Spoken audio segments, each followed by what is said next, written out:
નમસ્કાર, શો ટાઈમમાં આપનું સ્વાગત છે।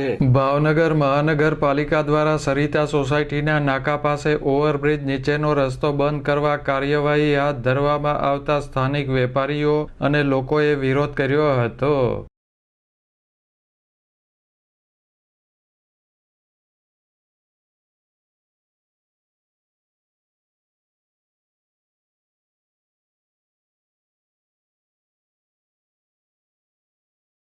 ભાવનગરના પ્રથમ ફ્લાય ઓવરબ્રિજના નિર્માણથી લોકોની સુવિધામાં વધારો થવાના બદલે મુશ્કેલી વધી છે। નિર્માણ કાર્ય શરૂ થવાની સાથે જ વિવાદો શરૂ થયા છે।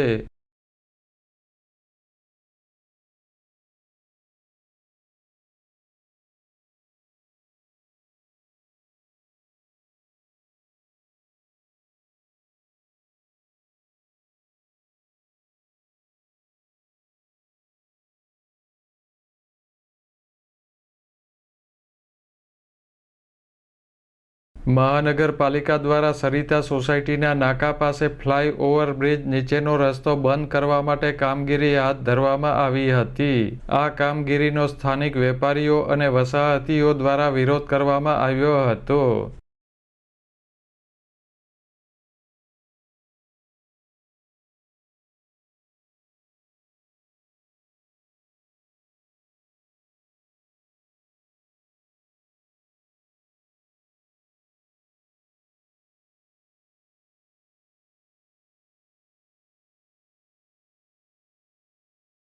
વર્ષોથી ઉપયોગમાં લેવાતો આ રસ્તો ખુલ્લો રાખવામાં આવે તેવી સ્થાનિક વેપારીઓ અને લોકોએ માગણી કરી છે।